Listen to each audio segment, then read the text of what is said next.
we need to talk about everything Trump's doing. So you guys realize that while all the focus is on Iran, all the focus is on gas prices, the Trump team, the administration, is actually accomplishing a whole lot more here domestically.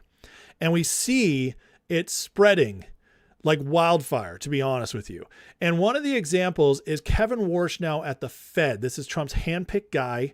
He spent a lot of time finding the perfect man for the job. And for all my friends, especially those longtime viewers who were here when I used to do market updates and stock talk, that those days are long gone now because I'm much better at what I do, what I'm doing right now. However, a lot of you viewers are held over and you've been waiting for justice in the markets, which I understand. Now, my contention has always been that Trump will deal with the markets in the right time. Everything else needs to be in place first. Well, one of those things in place is getting Kevin Warsh in at the Fed. Kevin Warsh, on his very first meeting, made a major splash. And I believe this is the key and the tell that we're getting a lot of justice in the markets here soon. Kevin Warsh ended his first ever FOMC meeting as Fed chair. His message to markets: I can't give you guidance on what we're going to do next. Wow. What a major shift from what we've had the last few decades. See, the Fed has been kind of manipulating things to, oh yeah, we're going to do this, or we're looking at this. Warsh just said, nope, that's over with. That's a huge deal to the markets. Here's what he said. Inflation's still above Fed's 2% target. Price is too high. We will fix 5 years of misses on inflation, he said. Oh, I wonder why they wanted to miss before. Interesting. Fed will no longer tell you in advance what it plans to do with interest rates. You mean they're not going to manipulate the markets anymore? Wow. That's the big deal. He watches stock market prices more than anything else when making decisions. That's because he has the right view of what inflation is and unemployment is. Interest rates are hurting the housing market, but not slowing down financial markets. All 19 members agreed not to raise rates. 2% inflation target not changing. He refused to say whether bond yields rising after today's decision concerns him. He refused to say whether he'd spoken to Trump. Here's a little clip of Warsh yesterday. Fed's long-stated inflation goal of 2%. That's been going on for more than 5 years. Persistently high prices are a burden for the American people. But the recent past need not be prologue. I am pleased to report that members of the FOMC are unambiguous and unanimous. This committee will deliver price stability. This is, again, going back to this, I'm not give you guidance. That's a shockwave, okay? That's a shot across the bow. And what he's saying is, I'm going to reform the Fed. It's a big deal. It's a big deal. A little more on this. Let's listen to Warsh. So I think financial markets perform best when they react to incoming data. Whoa, hold on a second. Did you hear what he just said? That's free markets, friends. I think the markets react best when they react to the data, not us. We're getting out of the controlling the economy business. That's a big statement right there. I think the financial markets work less efficiently when they ask a question, how will the Federal Reserve react to that incoming information? The more that markets are paying attention to what's happening in the real economy, deciding what's good data and what's less good data, the more financial markets can price what they believe is the most likely and what are the tail risks. Financial market prices are probably the most important source of information to guide central bankers. But when all the financial markets are doing is reflecting back what we've said, then we're taking the most important source of information and we're being blind to it. Wow. This is a big difference. So, guys, this is the signal things are about to shift majorly in the markets. This was Warsh's first meeting. He's only been there a couple of weeks. So, yeah, we're not getting the rate cuts yet. They held him. But looking ahead, he's not giving us the answer. Which way to go? You know what happened after this? The market freaked out. And they were like, oh, he's going to raise them. We're not going to get our cuts. But Trump wants the cuts. Warsh doesn't think inflation is what they tell us it is. I think we're going to get cuts soon, and the economy is going to be running red hot by next year, but Warsh isn't going to tell us. And then interesting. So things are shifting there. Another place things are shifting is the MAHA movement. Oh yeah, listen, RFK, one of the most attacked people, one of the people we get the most psyops about. They're kicking RFK out. He can't get anything done. He's about to step down. All lies.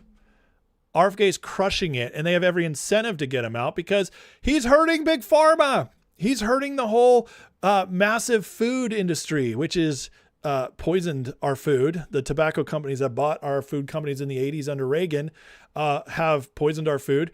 The Big Pharma just wants us all on drugs all the time. He's hurting all this by bringing real health truth to the people. And here's the latest initiative from MAHA and the man they just can't get rid of. You get paid if the addict stays unhealthy. Oh, you go to a rehab, and if you relapse, the rehab gets paid twice. Well, we haven't aligned the economic incentives with the healthcare incentive. And, we are one of the things that we're going to prioritize through these NOFOs are organizations that do this, that bring the entire process together and take accountability for that addict. And the other priority is outcome-based or value-based care. Apologize, guys, because the sound was so bad. But what he just said is RFK says time recovery clinics are rewarded for helping people get better, not for repeat clinic visits. This is the same approach to the entire health industry he's taking. Hospitals, physicians, yes, get incentivized for less people coming to you, not keeping them on drugs forever. Guys, that is the single most important shift to happen to kill Big Pharma, or at least to set them back significantly and lessen their power. It is to get off the every fix, just prescribe somebody, keep people sick. Oh, here's a med for you. By the way, it has a side effect, so take this for the side effect. And that one has a side effect too, so take this for a side effect. You go in with one issue, you come out with 15 pills, and by the way, good luck getting off of them. Because once they're in your system, statins, anybody? These things are horrible for you. Horrible for you. And I'm not saying in some circumstances they're not necessary, but they overprescribe probably thousands of percent of versus people who actually need them. This is a big deal. And this is why they hate him so much. And they're going to keep pushing it. See, the Trump administration is cleaning up all kinds of stuff. Markets, health, a parent's rights. How about that? Harmy Dillon today. Big push on getting parents back the rights over their kids. Today is a new day for parental rights in America. I'm thrilled to announce that the Department of Justice's Civil Rights Division and the Department of Education's Office for Civil Rights have just signed a historic interagency agreement to protect you, your children, and your families in our nation's schools. Years ago, Congress passed two clear, powerful laws. First, the Family Educational Rights and Privacy Act, aka FERPA, and second, the Protection of Pupil Rights Amendment, PPRA. Those laws are simple and clear. A school cannot hide your child's educational records or curriculum from you, and it cannot force your child to discuss sensitive topics without your consent. But too many schools have ignored these protections, twisted the rules, and kept parents in the dark exactly when their children needed them the most. That ends today. This new partnership between the Departments of Justice and Education gives real teeth to what the law already says. Federally funded schools cannot hide information from you or shut you out of decisions about your own child's education. Do you understand what this is saying? This is a big flipping deal. Trump, who campaigned on getting rid of the Department of Education, he has completely defunded it. and fired pretty much everybody, but he can't officially get rid of it without Congress. Okay, they're the only ones who can pass a law to get rid of it. However, he just flipped it on them. He just flipped it on the liberals by partnering with the DOJ. They have now turned the Department of Education into the justice enforcement wing for the education of our nation. Public schools, universities. Yeah, now the Department of Education isn't going to be funding you and making things gravy for you and giving you these nasty, terrible systems like going back to the Obama years. No, now we're going to be the enforcement wing of civil rights for parents. This is awesome. This is awesome. And this is how the Trump administration continues to show they just solve problems. Oh, you can't do this? Well, we'll figure out how. Oh, you're not going to let us do it that way? Well, then we'll do it this way. We'll stick within the system. We're not going to break the law, but we will figure out how to get done everything we want to get done. This is a big deal. All of a sudden now, this is the Civil Rights Division. Parental rights are now considered civil rights to be enforced as civil rights. Guys, that's what it should be. That's what it should be. These are the kind of things that really matter and nobody talks about. But we are changing it. The Trump administration, they are not just focused on one or two things. For everybody who's like, oh, Trump just cares about Iran. Trump only cares about foreign policy. He's not getting anything done here. Oh, yeah? They're not just doing one thing here. They're doing everything. Every part of the federal government they can affect, they are affecting for our good. And that's why. You guys wonder why they hate him so much? They'd be fine if he just did one or two things and backed off. But no, this Trump team came in and said, we're going to fix everything. There is no problem too big or too scary for us to go after. That's huge. And that brings us to Todd Blanche, who just announced an establishment of a national coordinator to lead the fight against child exploitation and human trafficking, with the goal of preventing, prosecuting, and ending human trafficking and child exploitation in America. Quote, ending human trafficking and the exploitation of children has been and remains one of the highest priorities of the Department of Justice. With today's appointment of Ali Serrano, we're sending a clear and unmistakable message to predators. We're coming for you. The Epstein files. This is the Epstein class. They don't care about victims. They don't care about victims. Where's my green crayon? I need to eat my green crayon. Epstein class. These retarded people out there saying the Trump administration is not doing anything. They are doing the most about trafficking victims than any other administration in history. And I would say worldwide, not just in America. This is the most pro-child administration we've ever seen. Pro-family, pro-children. And they are reversing the disgusting things that have been allowed in our country for decades and were severely ramped up under Obama and Biden. They're taking them down, protecting kids. They're going to destroy the predators. And guess what, guys? Thomas Massie isn't going to talk about this, is he? No. Hey, release the Epstein files. I need to know Bill Gates is worse than I thought.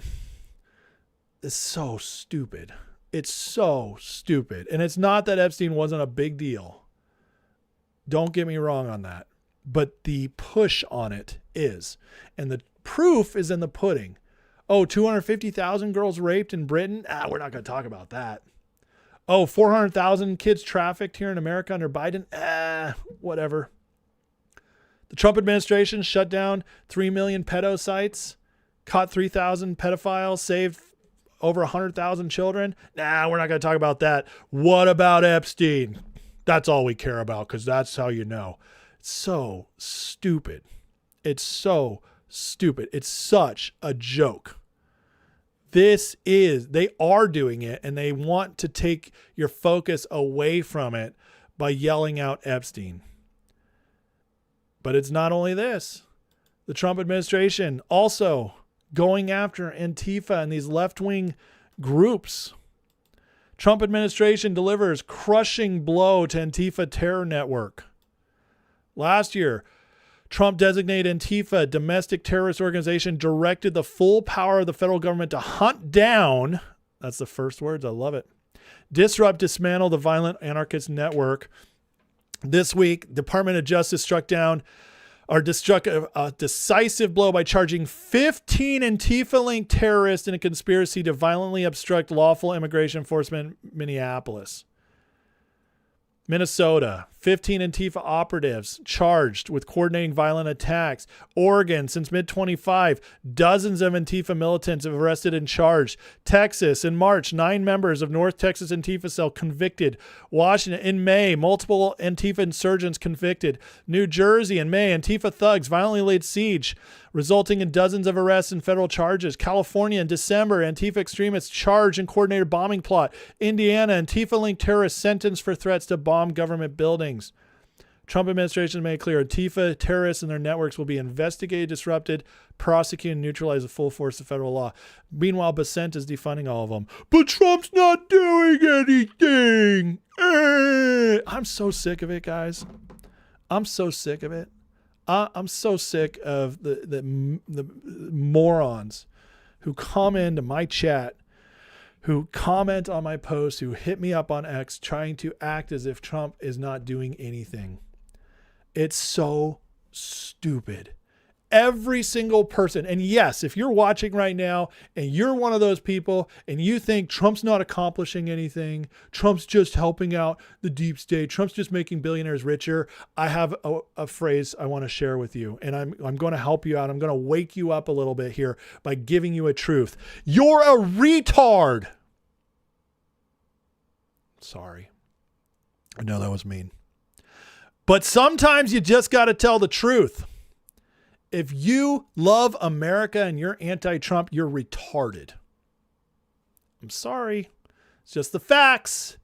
I just tell the facts, folks. I'm looking at the facts right now. Every single thing we've wanted for decades, Trump administration is at least trying to fix right now. Not saying they'll succeed at everything because there's a lot to do. But they're obviously trying. They're trying, and they're getting a lot of success. Yeah, including even the Canadian border. What? Here's Mark Wayne Mullen talking about all the arrests we're making on the Canadian border as well. On the ground, we've seen more pressure coming across our northern border. We've arrested roughly 78 different nationalities coming across our northern border now. The biggest percentage of the individuals coming across our southern border or from Mexico.